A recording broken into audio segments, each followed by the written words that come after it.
Bunda, izin curhat ya. Saya sudah 7 tahun menikah. 7 tahun mencoba menjadi istri yang baik. Tapi ada satu hal yang pelan-pelan menghancurkan hati saya sebagai perempuan. Suami saya jarang sekali mau menyentuh saya. Dalam sebulan, mungkin hanya sekali. Itu pun bukan karena dia ingin, tapi lebih karena merasa tidak enak. Mungkin karena tahu saya mulai curiga atau marah. Selebihnya, dia lebih memilih memuaskan dirinya sendiri. Lebih memilih layar ponsel daripada tubuh istrinya sendiri. Saya sudah mencoba semuanya, Bun. Saya ajak komunikasi baik-baik. Saya tidak marah. Saya tanya pelan-pelan. Kami bahkan pernah konsultasi ke ustadz. Saya berusaha memperbaiki diri.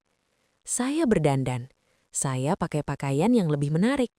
Saya turunkan ego saya sebagai perempuan dan berusaha lebih dulu mendekat.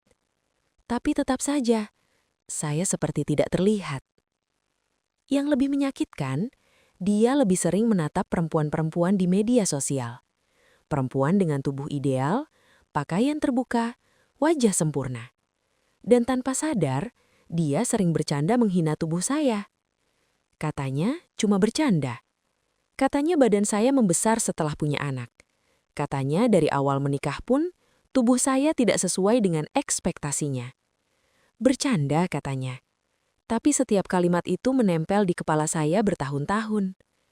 Saya jadi merasa tidak cukup, tidak menarik, tidak layak diinginkan. Sebagai istri, yang paling menyakitkan bukan hanya soal sentuhan yang jarang, tapi soal perasaan ditolak. Setiap kali saya mencoba mendekat, dan dia menghindar, rasanya seperti harga diri saya dipatahkan sedikit demi sedikit. Sekarang saya jujur sudah mati rasa. Kadang saat dia tiba-tiba mendekat, bukannya senang, yang muncul justru sakit.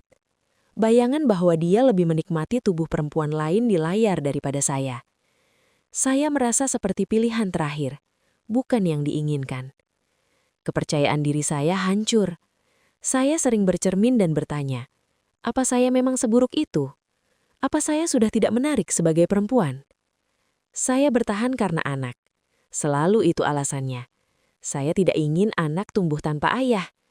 Tapi di sisi lain, saya juga takut anak melihat ibunya kehilangan harga diri sedikit demi sedikit. Bertahan sakit, pergi pun bukan keputusan mudah. Bunda, apa yang harus saya lakukan?